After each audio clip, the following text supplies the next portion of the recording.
On Personally Speaking this week, our guest is film producer, writer, and director Sean McNamara, talking about his faith and the movies that he makes celebrating faith. Stay with us.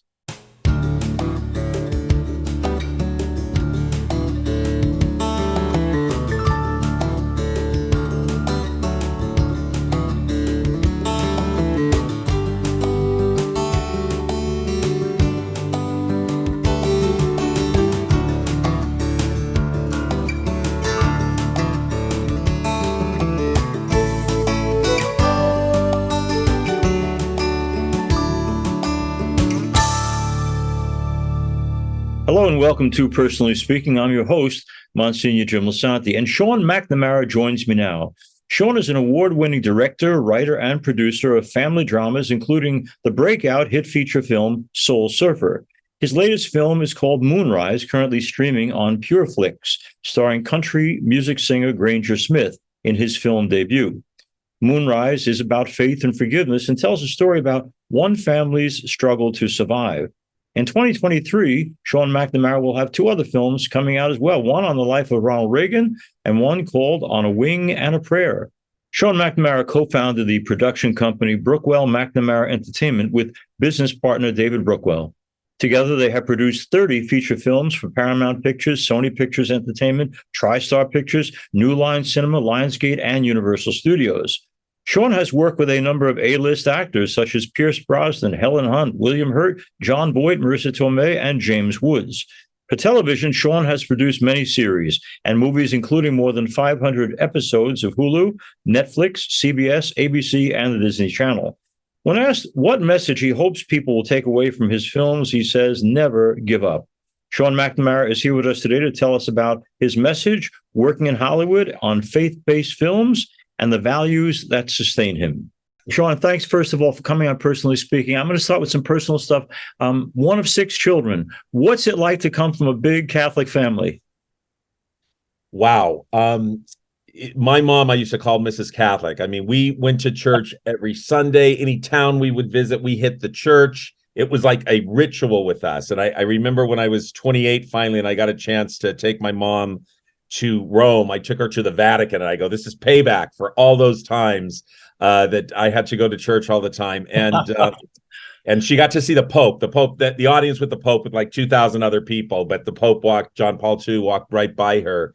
And but we sat around together, we prayed a lot. My sisters still pray. If anything comes up that we need, even for one of my movies or my jobs, I go, we're gonna say a rosary, Sean, blah, blah, blah, blah. So it is very much instilled in our family. And growing up, I read the thing about your dad giving you the camera, getting you interested in making movies. But what about the kind of films that you would have seen back then that would have touched you or inspired you or made you say, "This is a world I want to know better"?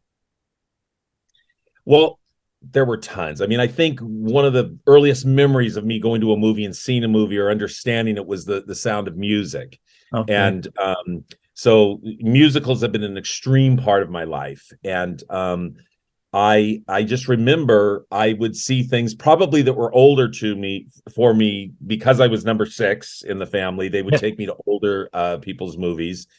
And I just loved them. I didn't have any concept of, making them. I just loved to do it. I loved to see 5 or 6 movies in a day. I loved to watch television, Gilligan's Island, Star Trek. And all of those things ultimately were preparing me for what I was going to eventually do. But you don't know that at the time. So when my dad gave me the camera, it was just a fun thing. Mm-hmm. But I very soon realized, for a school assignment, I could make a little film on Super 8, and I would project that to the class. And it was like I could get out of a homework assignment. And so very quickly, I was like, this is good. If I can do these little films and not have to actually do real work, this is great. And it wasn't until I got through high school that said, there's an actual job here. My friend's dad Marty Pacetta used to direct the Academy Awards. And that's when I started putting two together. There was somebody behind the camera that actually made all this stuff happen. And I would just beg him to get me a meeting with his dad to actually get a shot of doing something in the business. I had no idea what. But I finally got that interview with Marty Pacetta, and he goes, "So, Sean, what do you do?"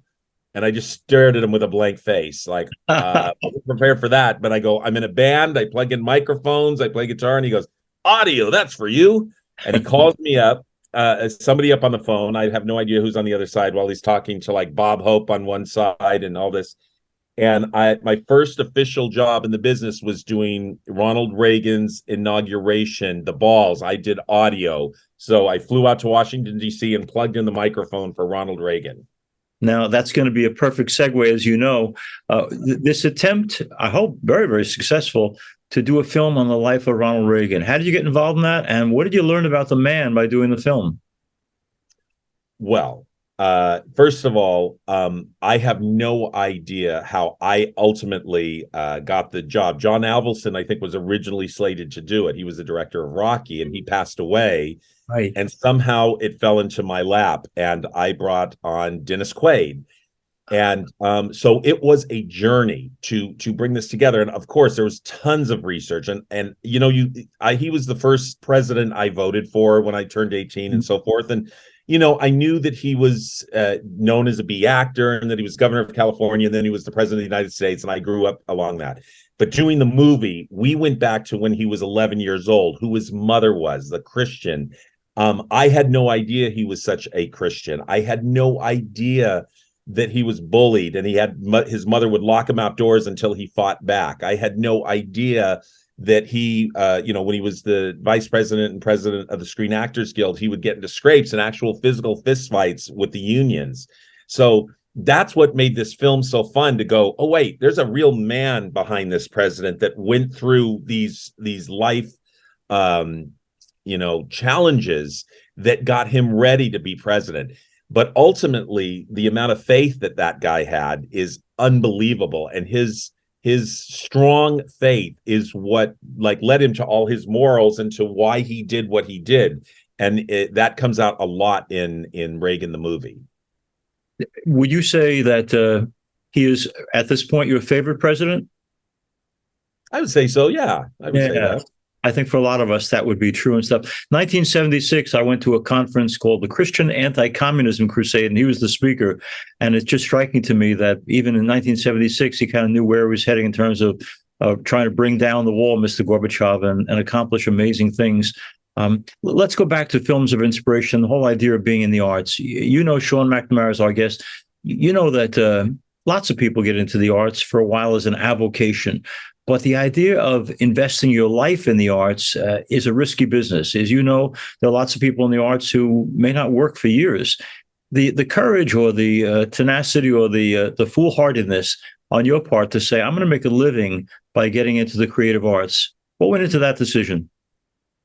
Well, it's very interesting. I literally went to Catholic school for 16 years of my life, 8 years at St. Finbar, and I was 4 years at Loyola High School. And again, going into college back then in 1976, I wasn't quite sure where to go to college and all that stuff. But by that time, I'd taken photography. I'd done a lot of plays and musicals. And I wanted to get in. I heard about cinematography, wanted to get into film school. So I applied to USC and to Loyola. And at USC, I got into the drama department, like as an actor. But at Loyola Marymount, I got into the film school, or communication arts, as they called it back then. And I felt more comfortable behind the camera. Like, I liked being in, on stage and that stuff, but there was an uncomfortable feeling I had. I was much happier when I could make something and just set it on somebody's desk and say, just watch it. This is what I do. So from back then, I kind of knew that I wanted it. And my family was super supportive. They used to say, well, just go knock on the door at Disney Studios. We lived 11 houses away from Walt Disney Studios in Burbank. Okay. And I'm like, I don't think that's how it works, Mom. It's like, I don't know, but whatever. So I did this. I went to school. I learned how to make movies, film history, theory, so forth. And then just in my 20s, worked on every job. I was a PA. And here's the thing. I loved every job. I loved pouring coffee for people. I'd say, here's your coffee. Would you like it black? And by the way, I'm a director if you have anything. And literally that paid off, because by me saying it enough, little projects would come up at these little companies I'd work with and go, hey, can you do this little commercial over here, or this little thing there? So I was constantly getting the little bits of work at these companies. And but every once in a while it was tough. I'd go 6 months without work, 8 months without like a real job at all. And my mom would say, you know, 4 of my sisters were teachers. Why don't you get your teaching credential? You know, you'll have something to fall back on. And I kept going, if I have something to fall back on, I'll fall back on it. So I just kept going and going. And somehow these little jobs, little, you know, PSAs or whatever, led me to meet somebody. And I made my first movie when I was 27 called Hollywood Chaos. And that was like $500,000. But all these little bits just kept growing at little micro levels. But it eventually, you know, like kind of caught on. I did like candid camera, totally hidden video. That show brought me all over the country for like 3 weeks playing jokes on people. Again, it was me directing with 3 cameras, hiding in the, you know, behind mirrors and so forth. But what it did is it solidified. Directing's it. Just keep going for it. And then what was amazing, I got up for this job, Three Ninjas. And it was like they had already made the first Three Ninjas at Disney. It was a real movie. And all I wanted to ever do, I was praying, please, God, let me just have regular family movies I can do. And I'm in their office, and this guy from Korea, he's looking at me and he goes, you know, where did you go to college? And I'm like sitting there, literally, I'm like wearing tennis shoes and a backwards baseball cap trying to look directorial. And I'm like thinking, gosh, I should just say USC. They'll never know, you know, and it'll sound more impressive. And I couldn't. And I go, well, I went to Loyola Marymount University for film school. And he goes, you went to Loyola? I went to Loyola. I was like, whoa. I mean, it was like the craziest thing that just happened live there. And I got the gig. I got to be able to direct Three Ninjas part 3 or 4 with Hulk Hogan. But that was like the real first movie that I actually got to do. So anyway, that's like the quick, long version of how I got here. I'm getting a sense of how it happened, and the humility in you to take those coffee pouring jobs, and God bless you that it led to wonderful things. Let's go back for a second. We talked about family of origin, and they obviously planted good Catholic seed that produced abundant fruit. But now, you know, you're the family man. So do you know, for our listeners and watchers who are parents and grandparents, is there a right and wrong way to try to pass this faith that we love on to the next generation? It's a very good question. And I have 3 boys of my own, and it's very challenging in today's society to get them. It was like, it seemed easier when I was doing things. And plus I had a mother who was just like, you got to go to church. This is it. Right. Pray for this. This is how you get it. So, you know, what I try to do is instill in my boys service. And like just this last Thanksgiving, we went to the LA mission and helped feed the homeless. It was actually with the support of the Reagan film. But it's important that they go out and see in society, you know, there's a lot of service that needs to be done. And I believe in boots on the ground. You've got to go do it yourself. And that was one of the things at Loyola High School. They actually asked us to do that when we were, you know, when we were like 14 to 18 years old. So I'm trying to have my boys do that now and just go do stuff for other people and help them. You can't help everybody all the time, but you can help. If everybody helped a little bit, the world would just be a better place. And that's is what I do to try to get my sons to be more Christian, more Catholic, and yeah. Sean McNamara is our guest. Sean, you know, when you are an unapologetic Catholic Christian, as you are, there's some folks who say, you know, well, Hollywood's not always going to smile on that kind of personality. Have you run into any kind of resistance by others because this guy's got faith, and I find that annoying? Well, here's the thing. I'm sure that exists, but my experience has been, and I've been lucky that right now there's this new group of films. They call it faith-based or faith-friendly. And, you know, I made Soul Surfer on that. And I did that at Sony. And I remember when I did that, Rich Peluso, who was the head of Sony Affirmed, said, you know, they're trying to find films to do. And behind the Pope, Bethany Hamilton is the number 1 known Christian out there. Mm-hmm. And the other thing he taught me was that there's this Christian audience, and it's very narrow, but it's very deep. And if you hit it just right, you're going to hit it, but you can miss it very easily. And I was like saying, but look, I want to make movies that everybody wants to see, and I feel like Christians want to see good movies. Right. And I feel like there's a way to hit both. And I guess his experience wasn't, but that's what we aimed for when we made Soul Surfer, was that it's just a really good film, but it happens to have a young girl of faith at the center of the story, and to not overdo it. And that's what, so anyway, I've done the Miracle Season, Soul Surfer, Hoovie, Spare Parts, Reagan, very much so, that have these faith elements just because they're true. They're just these people. And there is an audience for that. I don't know if it's the whole audience, out there, but there's definitely, gosh, I remember growing up on films like It's a Wonderful Life. And so the Christianity was in all of the films. It was just kind of there. And it was fantastic. But it wasn't necessarily about being a Christian film. It was just a good film that, this one character, had Christian values and so forth.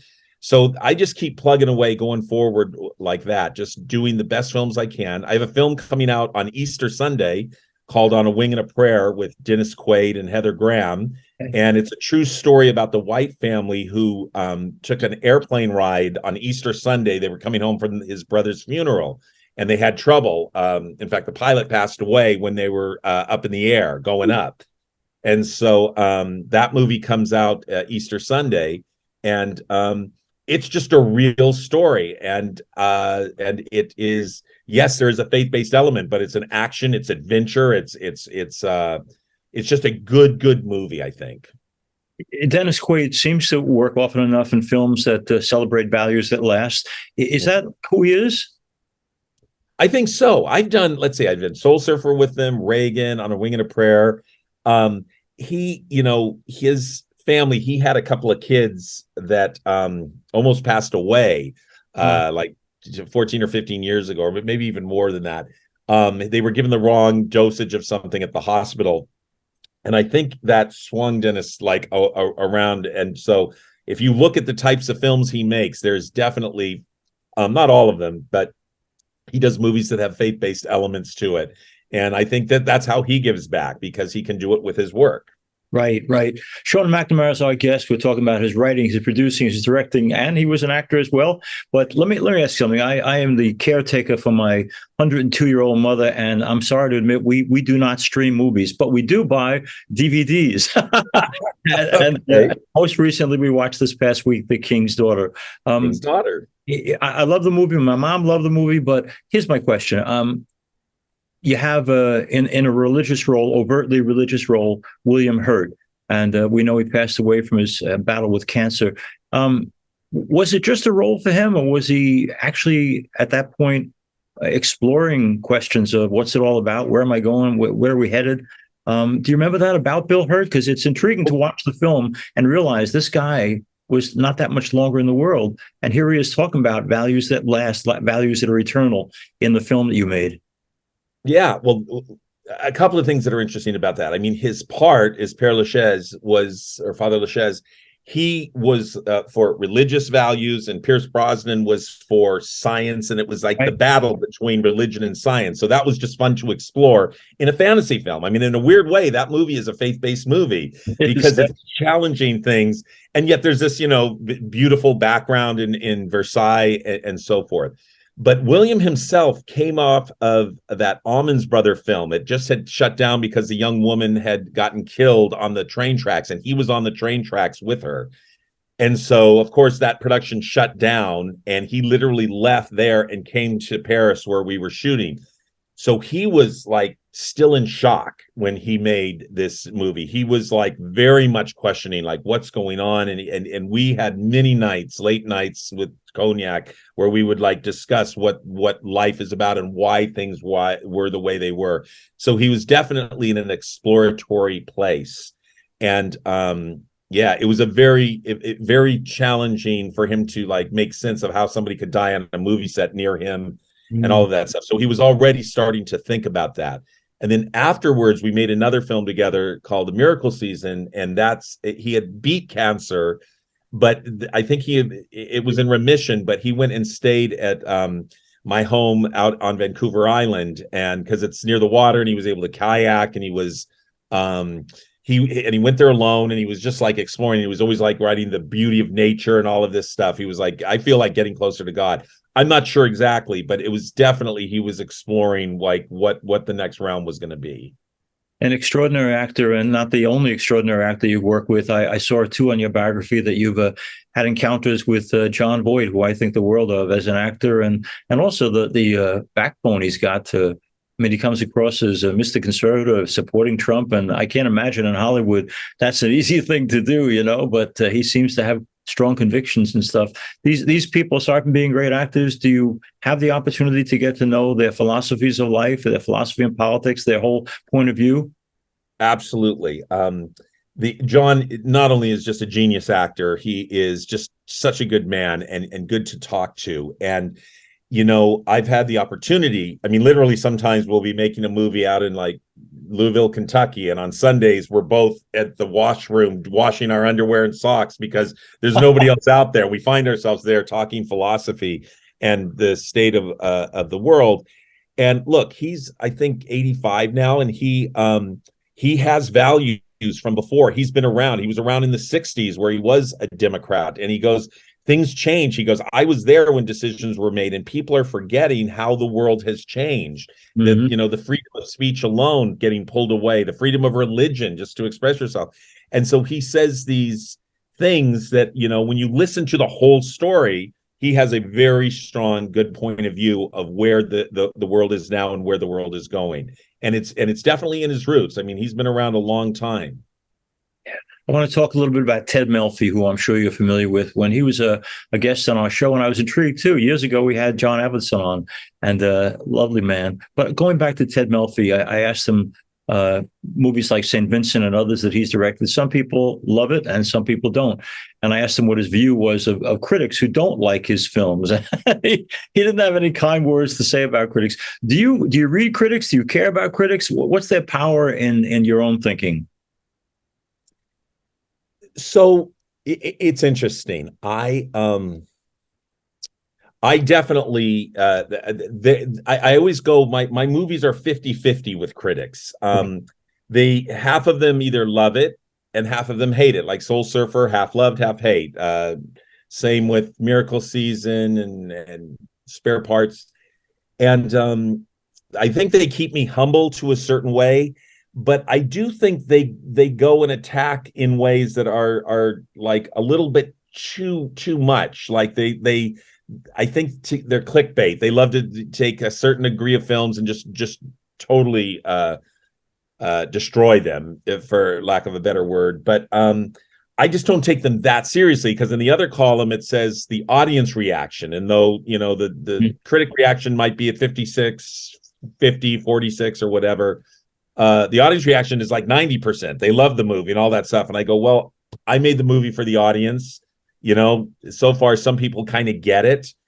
Sean McNamara is our guest. Sean, if you look back on a list of the films that were the best films of the 40s, 50s, even the 60s, by and large, they're incredibly hopeful, happy, upbeat. And then, you know, I see films in recent times that have taken the Oscar. I'm thinking of No Country for Old Men or whatever it's called. And some of these films are so depressing and so hopeless. And a hard question to ask you, but why does Hollywood put so much money into films that are such an incredible downer? Well, I'm not sure. I mean, I'm always hopeful when there are films that do win the Academy Award that are more upbeat films. I mean, I remember Green Book won a couple of years ago, and I was like so happy because I like watching. I go, I know how to make that movie. I could make a movie like that. Yeah. But I know exactly what you're saying. But you know, for me, ever since Rocky, like the most inspirational movie, those were the types of films that I wanted to make. People down on their luck, they fall, and somehow against all odds, they get back up and they strive and they fight and they go. Even a film like Father Stu. But there are films like that are out there that try to uplift the spirit. And I like that. And I think what's great about films is you can make any film about anything, and ultimately the audience decides, you know, what is good and what they want to see.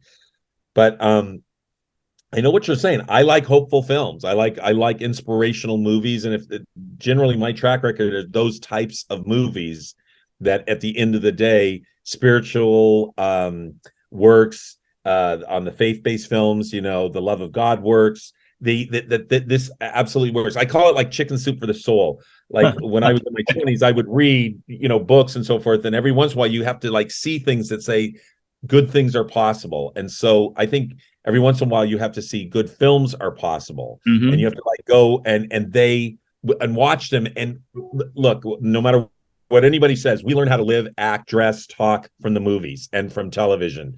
And anyone who says, oh, no, that's not where you get it, I go, no, wait, we all go to the movies. We all go to watch now streaming and television. We are taught what it is to be a good human being. And, when I work with people like Roma Downey, and Roma was the producer on A Wing and a Prayer, and the types of films that she just brings goodness out into the world. And we need more people like that, because you first have to have the idea, and then you got to fight for years. I mean, Soul Surfer took 6 years to make. That movie that you were holding, The King's Daughter, took like 12 years to get to the screen. I mean, it takes time to get these movies going, and you just have to keep at it, knowing that there's something good at the other end. So also, Sean McNamara, if it takes that long to make a movie get out there, then you must be one of the most patient people in the world, on top of being a believer. Promise last question. For the folks who are watching and listening to a program like this, the work that you have coming out now, what should people be looking for? And the creative ideas of Sean McNamara are present in what films, and where do we get them? All right, so the ones that are coming out in 2023 are On a Wing and a Prayer and Easter and Reagan. Those are coming out 2023. Okay. And then my next film, Trinity, Leon Uris's Trinity, the Irish novel. That's what I'm working on right now, the screenplay for that. So, and they're all ultimately that they have characters who go through struggles and then triumph by the end. So that's what's coming. And then as far as advice to them is, go see those types of movies. And then if the box office goes up, they'll want to make more of those. That's right. I want to thank Sean McNamara for being with us. And if you go to Wikipedia, folks, and look him up, you'll see that the man has made so many films, and he just never stops working to bring light and joy and, yes, hope into our world. And I'm so grateful that there are people like you, Sean McNamara, out there doing good work. And thank you for being with us on Personally Speaking. All right. Thank you. It's been a joy. Thank you for having me. As we end today's program, I want to thank you. And if you need to reach out to me for any reason, you can reach me at personallyspeakingpodcast@gmail.com. This program, aside from being on the Catholic channel on Sirius XM, is also on YouTube. Please hit like and subscribe. Personally Speaking is also on Facebook at Personally Speaking with Msgr Jim Lisante. We're also now on Instagram at Personally Speaking Podcast. I'm privileged to serve as host and executive producer, Personally Speaking. Our producer is Lisa Jandovitz. We'll be with you again next time on Personally Speaking.